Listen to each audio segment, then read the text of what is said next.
नमस्कार। मेरे इस YouTube चैनल पर आप सभी का हार्दिक स्वागत है, अभिनंदन है। पिछले वीडियो में मैंने आपको प्रसार शिक्षा के सिद्धांत के बारे में जानकारी दी थी। इसी संदर्भ में आगे प्रसार शिक्षा के कौन कौन से सिद्धांत हैं, उनको भी जानना जरूरी है। तो अगर आप जानना चाहते हैं प्रसार शिक्षा के क्या सिद्धांत हैं, तो पिछले वीडियो में जाकर के आप देख सकते हैं। आज हम उसी के संदर्भ को आगे बढ़ाते हुए प्रसार शिक्षा के प्रिंसिपल्स ऑफ एक्सटेंशन एजुकेशन के आगामी जो आपका सिद्धांत है उसके बारे में चर्चा कर रही हूँ। तो पहला है इस पॉइंट के अंतर्गत principle of utilisation of local resources. Local resources मतलब स्थानीय संसाधन।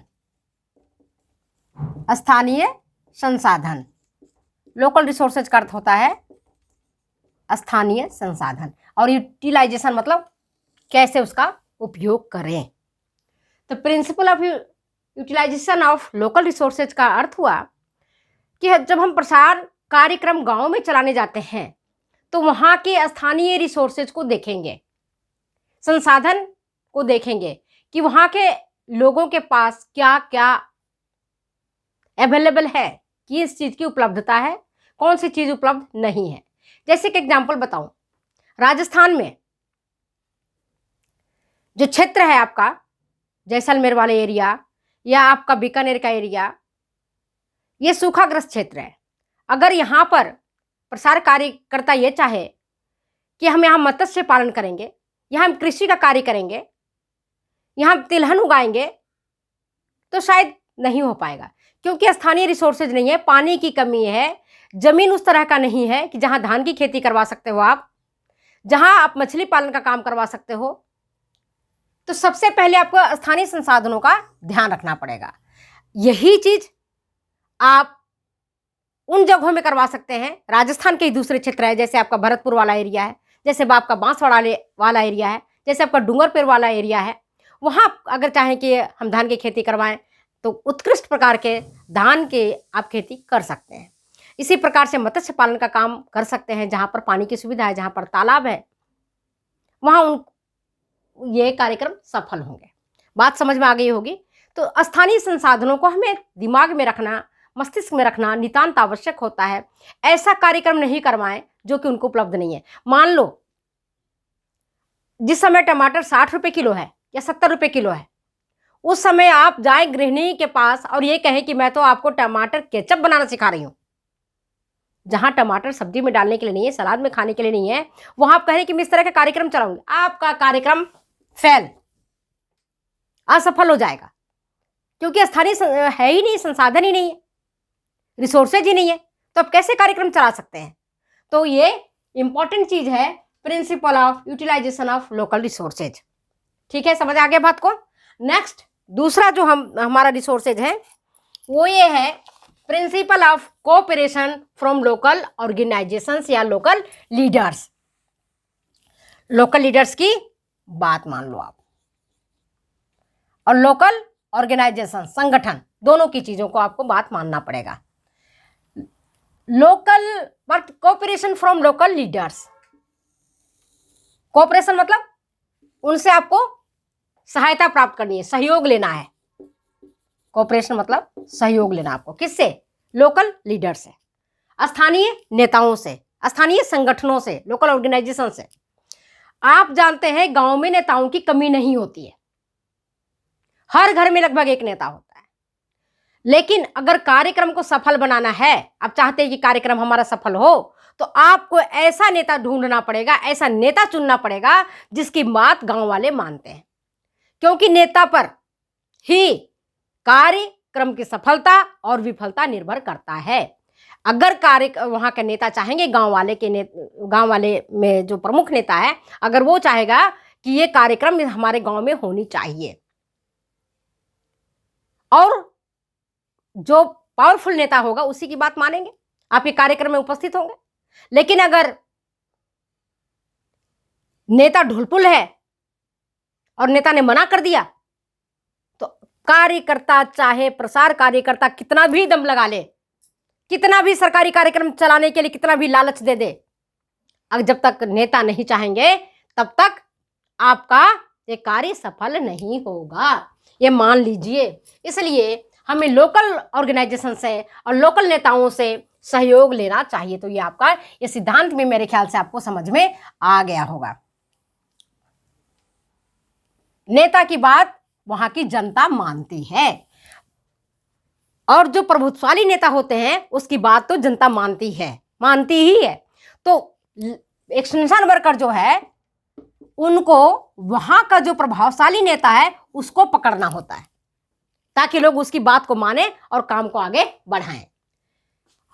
इसके बाद जो नेक्स्ट प्रिंसिपल है, principle of grass root organisation. Grass root organisation, तृणमूल संगठन। तृण कहते घास को, तृणमूल मतलब रूट मतलब जड़, और ऑर्गेनाइजेशन इज संगठन। तृणमूल संगठन का सिद्धांत, प्रसार कार्य जो शिक्षा है वह ग्रास रूट ऑर्गेनाइजेशन पर के सिद्धांत पर काम करता है। ग्रास रूट से मतलब, जब भी मेरा तो अपना मानना है कि अगर विकास करना चाहते हो तो आपको नीचे से करना पड़ेगा। जो व्यक्ति वंचित है, जो नीडी है, जिसको वास्तव में आवश्यकता है, उस तक आपकी पहुंच होनी चाहिए। विकास तो वहां से शुरू होगा। कहां से?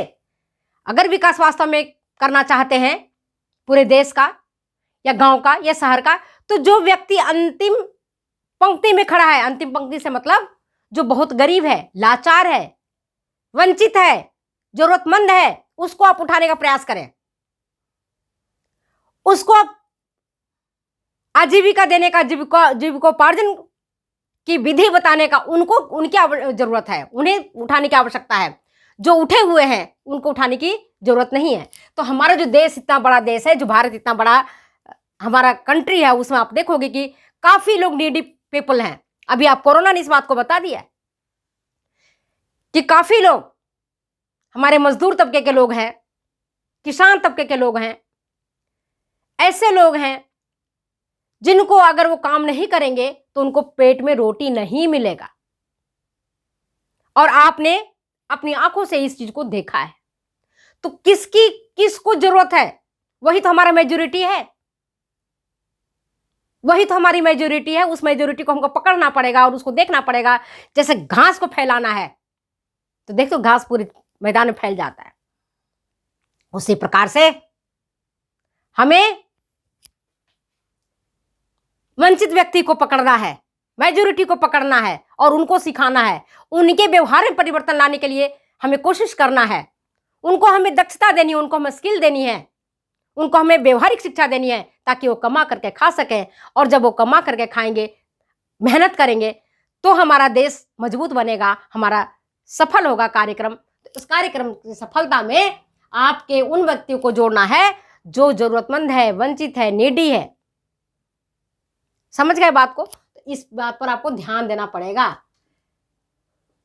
सभी सुखी होंगे तभी शांति मिलेगी।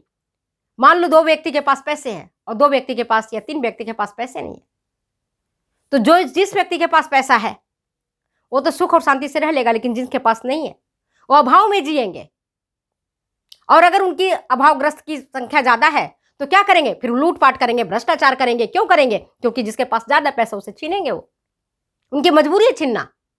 इसलिए अगर आप चाहते हैं कि प्रसार शिक्षा आगे बढ़े, तो ये जो वंचित लोग हैं, जो अंतिम पंक्ति में खड़ा है, जो विकसित नहीं है, उसको हमें पकड़ना पड़ेगा, उसको हमें देखना पड़ेगा, उसको हमें पहचानना पड़ेगा, और फिर हम काम करेंगे।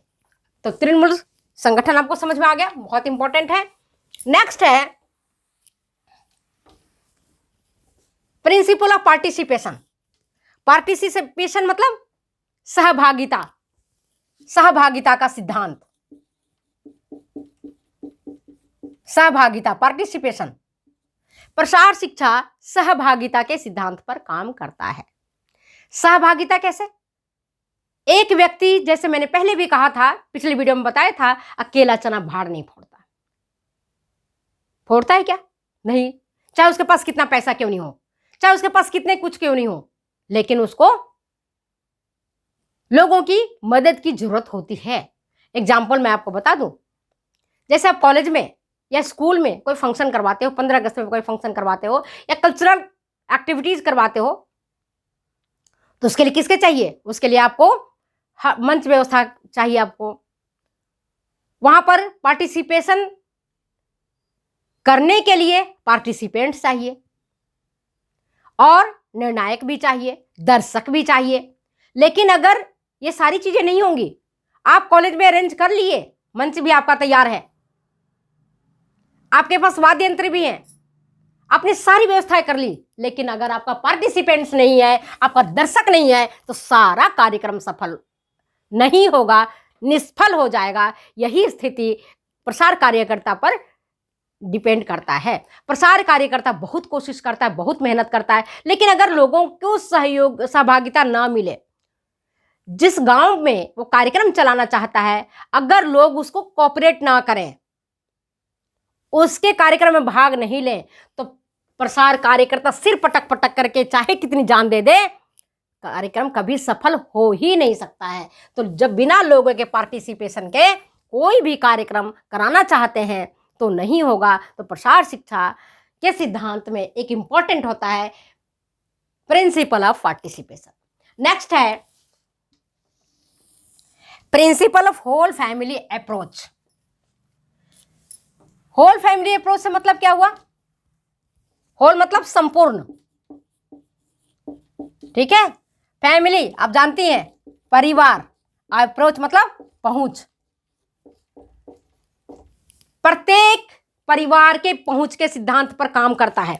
जिसके मैं एक एग्जाम्पल के बारे में बताती हूँ। मान लो आपके पास 2 बीघा खेत है, या किसी भी कृषक के पास 2 बीघा खेत है, उसमें पिता चाहता है कि धान की खेती हो, और पुत्र चाहता है कि नहीं, इसमें धान भी नहीं करेंगे, हम तो मक्के की खेती करेंगे। तो क्या होगा? पहले तो खेत में कौन सी बीज बोए जाएंगे, इसी ओहापोह में इसी में मतभेद होता रहेगा। चलिए, अब मान लो पिता की बात मान लिया गया या पुत्र की बात मान लिया गया। पुत्र की बात मान करके चलो मक्का की हमने खेत लगा दी, और खुदा न खास्ते उस साल मक्का का उपज नहीं हुआ, मक्का में कोई बीमारी हो गई या बाढ़ आ गया, या मक्का अगर हुआ तो जितना प्रोडक्शन, जितना फायदा आपको धान की खेती से मिलता था, उतना फायदा अगर मक्का की खेती से नहीं होगा, तो क्या होगा?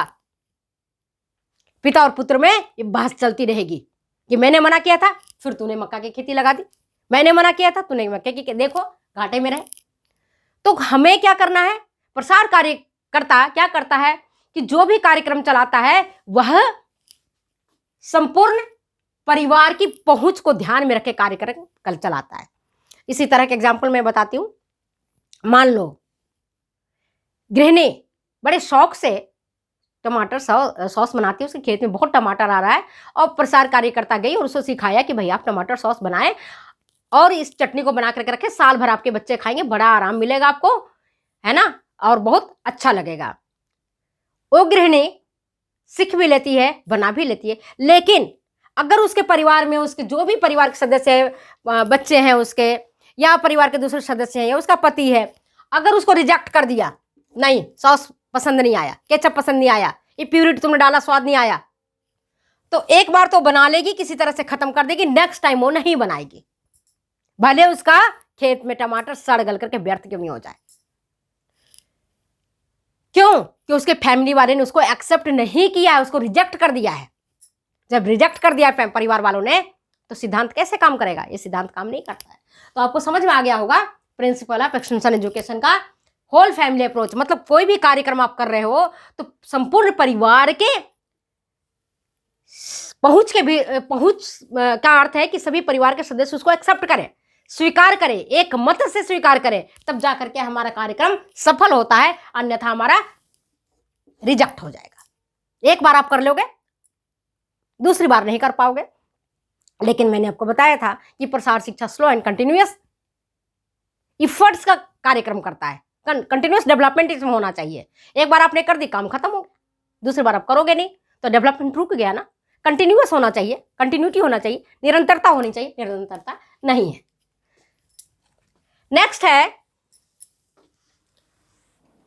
प्रिंसिपल ऑफ लीडरशिप, नेतृत्व का सिद्धांत।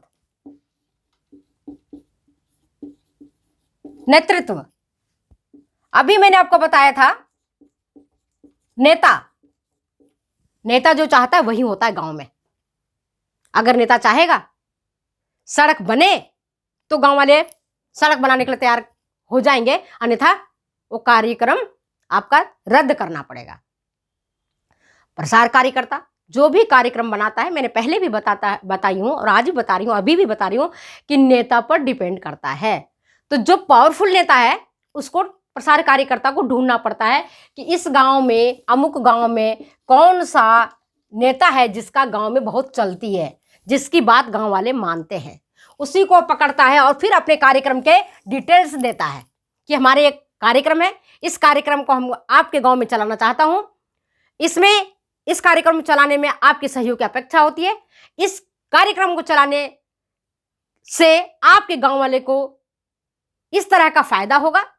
तो सारी रूपरेखा, जो भी उसका प्लान ऑफ वर्क होता है, वो पूरा रूपरेखा वो गांव वाले के समक्ष प्रस्तुत करता है। गांव वाले के समक्ष प्रस्तुत करने से पहले वो लोकल लीडर जो वहां का है उसको पकड़ता है, उसको बताता है। अगर बात उसके दिमाग में आ जाती है तब वो जाकर के गांव वाले को बताता है, डायरेक्ट नहीं बताता है। डायरेक्ट बताएगा तो क्या होगा, लोग बात मानेंगे नहीं। अब ये बता रहे हैं जैसे कि प्रसार कार्यक्रम में क्या होता है कि जो चीज, जो डेवलपमेंट या जिस तरह का खाद या बीज हमें खेतों में बोना है, या जो नई तकनीक आई है, वो तकनीक की भाषा जटिल होता है, अंग्रेजी में होता है, कॉम्प्लेक्स होता है। उसे एज सच जो डेवलपमेंट आपकी लेबोरेटरी में हुआ है, एज सच आप उसको लैंड में नहीं उतार सकते हैं। उसको उतारने के लिए उसको सिंप्लीफाई करना पड़ता है, भाषा में सिंप्लीफाई, अन्य चीजों में सिंप्लीफाई। अगर प्रसार कार्यकर्ता उसी भाषा में उसी तरह के चीज को ले जाकर गांव वाले को बताएगा, फेल हो जाएगी, रिजल्ट नहीं आएगा। तो उसके लिए क्या पकड़ता है, किसको, लीडर को।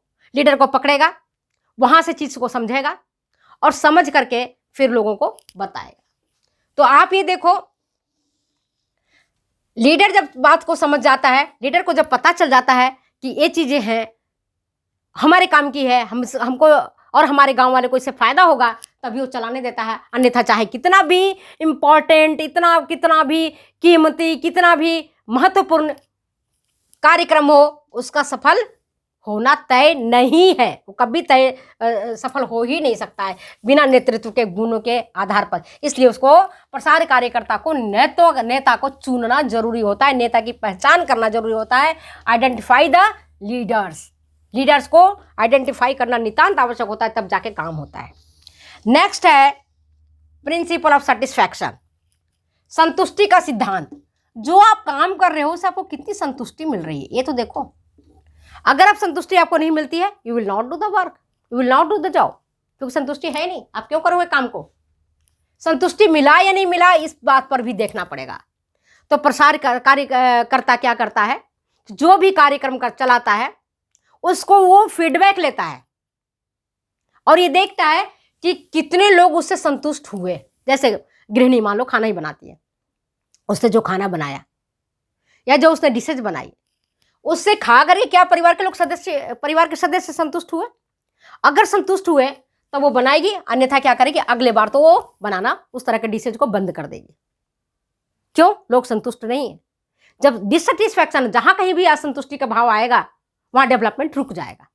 तो डेवलपमेंट अगर करना है, विकास करना है, तो प्रिंसिपल ऑफ सेटिस्फैक्शन को ध्यान में रखना नितांत जरूरी है।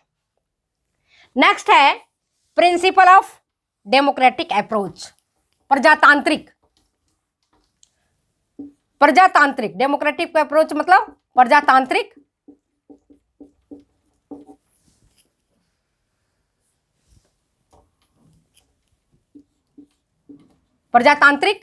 पहुंच। आप जानते हैं जो भी कार्यक्रम हम चलाते हैं या प्रसार कार्यकर्ता चलाता है, वो किसके लिए, जनता के लिए, जनता के लिए और जनता के द्वारा। यही तो डेमोक्रेसी।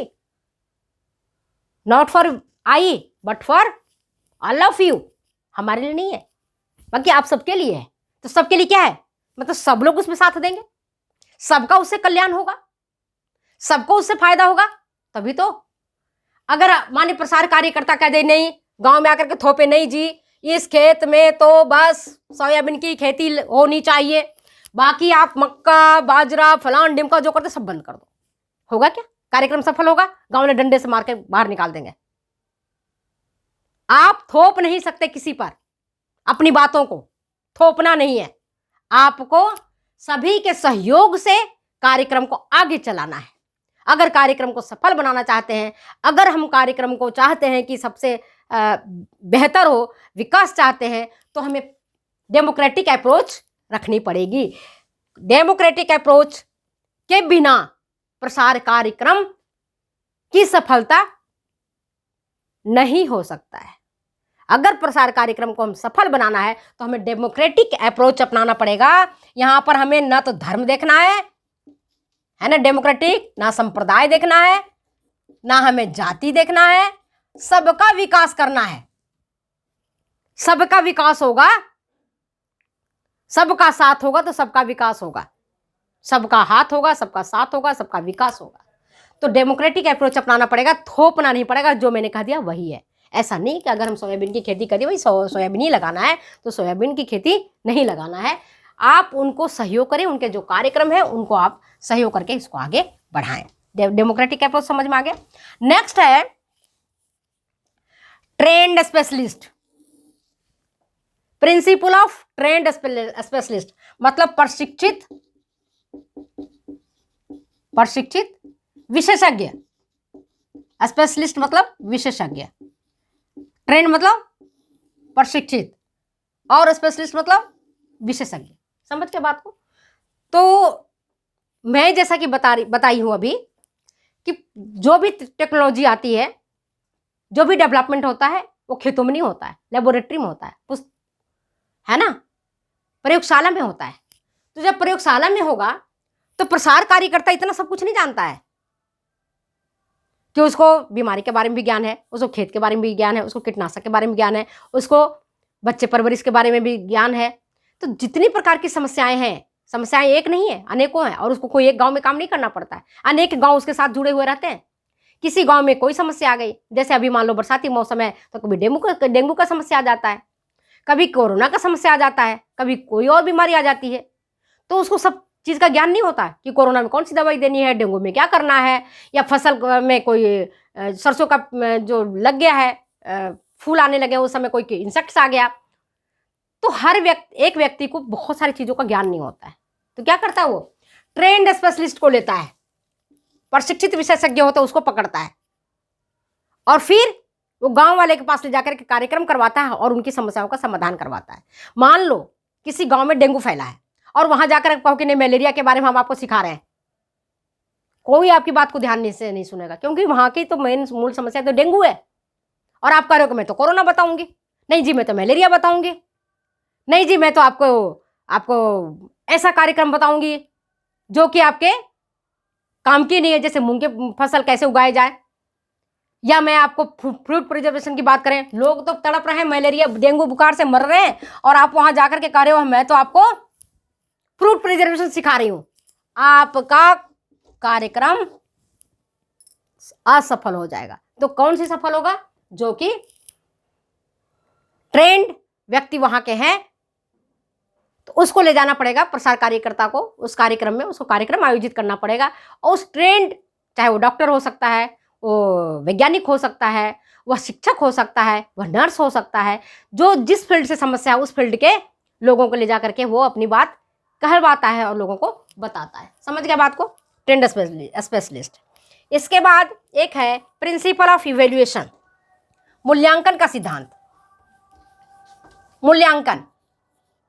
मूल्यांकन क्या होता है आप जानते हो? आपने जो काम किया उसका इवेल्युएशन तो करते हो ना, हर एक व्यक्ति को, मेरा तो मानना है, मैं तो रोज करती हूँ, आप भी करें।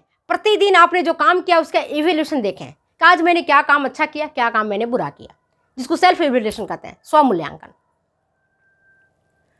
तो हमारे अंदर क्या बुराई, हमारे अंदर क्या अच्छाई, इस पर हम सोच विचार कर सकते हैं रात को सोते समय, जब आपकी इच्छा हो तब करें। इसी तरह से जब भी कोई कार्यक्रम आप करते हैं तो मूल्यांकन करें, इवैल्यूएशन करें कि हमने क्या कहा, हमारा कार्यक्रम कहाँ तक सफल हुआ है, कहाँ तक विफल हुआ है। अगर सफल हुआ है तो क्या कारण रहे जिसके कारण सफलता मिली है, और अगर विफल हुआ है, कहीं कमी रह गई है, तो क्या कमी थी जिसके कारण हमारा एक कार्यक्रम विफल हो पाया है, कार्यक्रम सफल नहीं हुआ है। तो अपने कारणों पर विचार करिए। तो प्रिंसिपल ऑफ इवैल्यूएशन पर ध्यान देना पड़ेगा प्रसार कार्यकर्ता को, जब भी जाकर के ये काम होगा। आप जानते होंगे अच्छी तरह से, कोई भी कार्यक्रम करते हैं, आप घर में काम करते हो या बच्चे को पढ़ाते हो या कोई भी काम करते हो, कोई भी कार्यक्रम चला रहे हो, खेती करते हो, मान लो कि दो खेत है आपके पास, एक में आपने टमाटर की सब्जी उगा दी और एक में आपने गोभी की सब्जी उगा दी। अब आप दोनों में इवैल्यूएशन करके देख सकते हो कि टमाटर वाला ज़्यादा हमें फ़ायदेमंद रहा है या गोभी वाला ज़्यादा फ़ायदेमंद रहा है। मार्केट में हमने बेचा तो टमाटर ज़्यादा लाभ मिला या गोभी ज़्यादा लाभ मिला। तो जो लाभ मिला या कम लाभ मिला, दैट इज इवैल्यूएशन। आप अपने का इवैल्यूएशन करें, अपने बच्चों का इवैल्यूएशन करें, घर का इवैल्यूएशन करें, अपने पैसों का इवैल्यूएशन करें कि हमने जो लगाया है क्या उससे हमको इतना लाभ मिल रहा है। अगर मिल रहा है सो गुड, आगे बढ़ाइए कार्यक्रम को। नहीं मिल रहा है स्टॉप, वहीं रुक जाइए, आगे नहीं बढ़ना है क्योंकि वो, और अगर नहीं बढ़ रहा है रुक जाइए, फिर उस क्या कारण रहा है, कारणों पर विचार करिए और फिर उसको, उस कारण को विचार करके उस पर वापस ध्यान दीजिए और कार्यक्रम को कराइए। तो इसको बिना इवैल्यूएशन के अगर कार्यक्रम चलाते रहते हैं तो उसको आगे जा करके बेनिफिट नहीं मिलेगा जितना कि मिलना चाहिए। इसलिए इवैल्यूएशन बहुत ज़रूरी है। नेक्स्ट है principle of neutrality and alignment, तटस्थता का सिद्धांत। तटस्थता और निरपेक्षता, न्यूट्रलिटी।